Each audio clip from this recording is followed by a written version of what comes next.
Hey everyone, welcome back for another deep dive.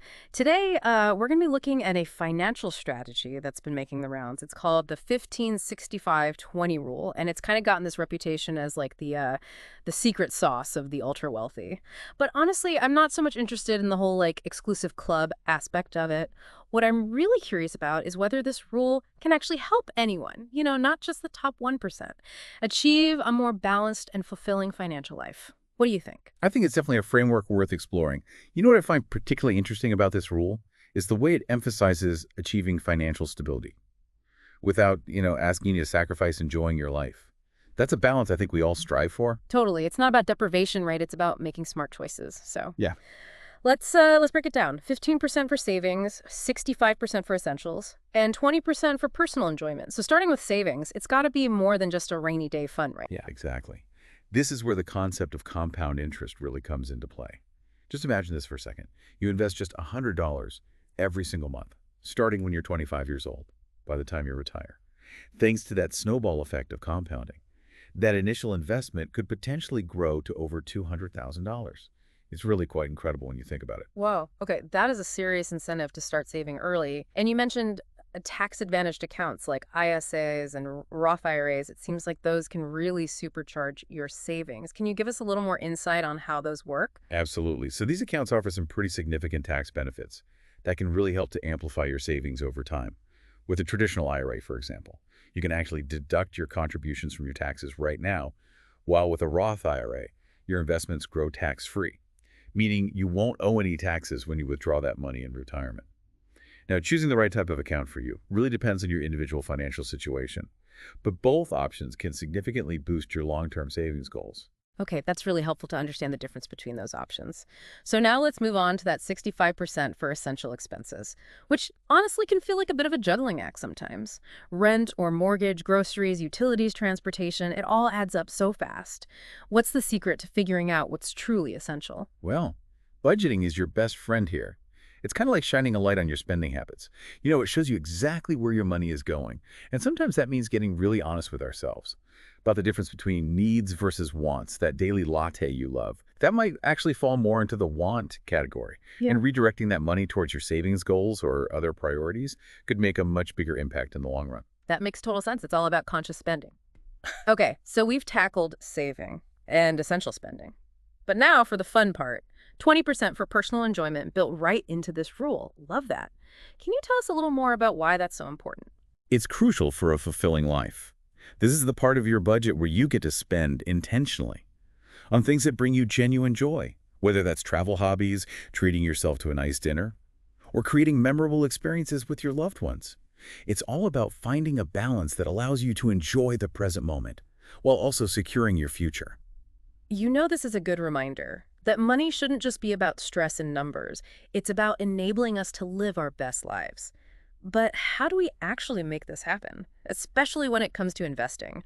There are just so many options and strategies out there. I keep hearing about something called passive investing. What is that all about? Passive investing is a long-term, hands-off approach. Instead of trying to time the market or pick individual stocks, you invest in funds that track a broad market index, like the S&P 500, for example. It's a set-it-and-forget-it approach that can be a lot less stressful and often more effective than trying to actively manage your investments. That sounds pretty intriguing. Why are these passive investments gaining so much popularity? Well, I think there are a couple of key reasons for that. First of all, they tend to have lower fees than actively managed funds. We're talking about something called expense ratios, which is the percentage of your investment. That goes towards managing the fund. Even a small difference in those fees can have a huge impact on your returns over time.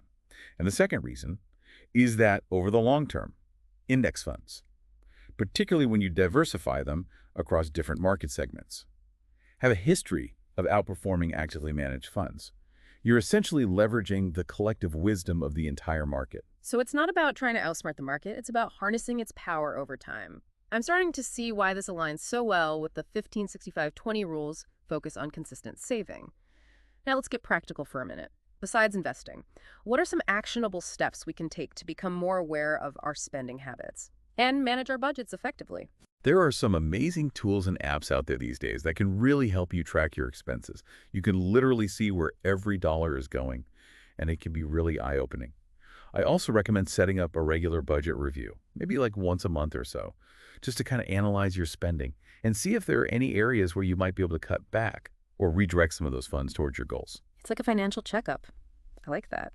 Now, are there any specific areas where we should be focusing our attention when we're trying to optimize our spending? Yeah, absolutely. Some of the biggest impacts can be made by looking at your larger expenses, like housing and transportation.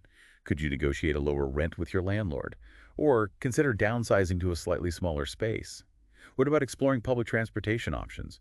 Or even biking to work a few days a week?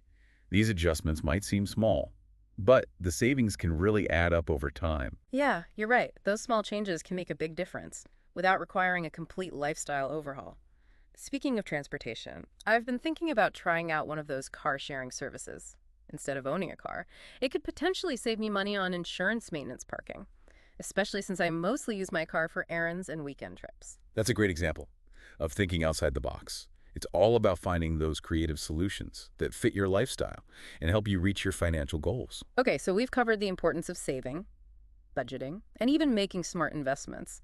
But I want to circle back to that 20% that's dedicated to personal enjoyment. It's not just about spending money right, it's about spending it intentionally on things that truly bring us joy. Exactly. It's about making conscious choices that align with your values and bring you genuine fulfillment. So instead of just spending mindlessly, take a moment to ask yourself, does this purchase truly enhance my life?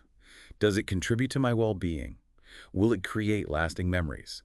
And if the answer is yes, then enjoy it guilt-free. I love that. It's like giving yourself permission to enjoy life without compromising your financial security.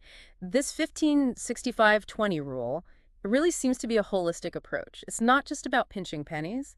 It's about creating a balanced and sustainable way to manage your money. I couldn't agree more. It's about having a plan, being mindful of your spending, and making choices that support the life you want to live, both now and in the future. Absolutely. So for our listeners who are feeling inspired and want to start putting this into practice, what are some concrete steps they can take right now? The first step is to create a budget. Based on this 15-65-20 framework, take a look at your income and allocate it accordingly. Then take some time to reflect on your current spending habits. Are there any areas where you can adjust things to better align with this strategy? Maybe you can cut back on impulse buys or that subscription you're not really using. Remember, it's not about being perfect. It's about making progress. Even small changes can make a big difference over time. It's about taking control of your finances and shaping them to fit your life, not the other way around. This has been so insightful. It's amazing how a simple framework like this can really shift your whole perspective on managing money.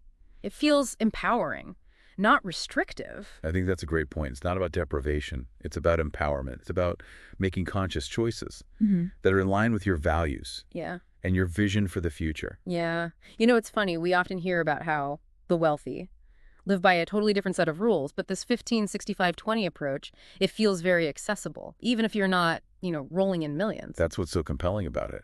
It's a strategy that can work for anyone, regardless of their income level. It's all about making those conscious choices and prioritizing what's truly important to you. So for our listeners who are intrigued by this 15-65-20 rule and want to learn more, where can they go to find additional information? There are tons of great resources available online. You can find articles, calculators, even entire communities dedicated to this approach. Just do a quick search for 15-65-20 rule, and you'll find plenty of information to get you started. Perfect. And we'll also be sure to include some helpful links in the show notes for this episode. So let's do a quick recap of the key takeaways from this 15-65-20 rule. We talked about the importance of saving 15% of your income, not just for emergencies, but to harness the power of compound interest and build long-term wealth. We discussed how allocating 65% for essential expenses requires creating a realistic budget, being mindful of our spending, and even challenging our assumptions about what we truly need. And we explored some creative ways to optimize those expenses without sacrificing our quality of life. And we celebrated the fact that 20% is dedicated to personal enjoyment, reminding us that life is meant to be lived, and that spending on things that bring us joy is an essential part of well-being. It's not about mindless spending, it's about intentional choices that enhance our lives. And let's not forget the power of passive investing, which allows us to grow our wealth steadily over time without the constant stress of actively managing our investments, finding those low-fee index funds, and diversifying our investments. are key components of this approach. Right. It's about taking advantage of the market's long-term growth potential without getting caught up in the day-to-day fluctuations. We also touched on some practical tips for managing our spending, like using budgeting apps, optimizing those major expenses like housing and transportation, and consistently reviewing our spending habits to identify areas for improvement. This is all great stuff. So much to think about.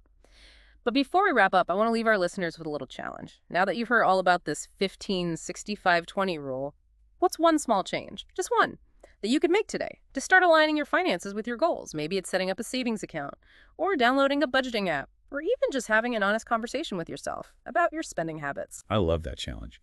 Even the smallest steps can lead to big changes over time. And remember, it's not about being perfect.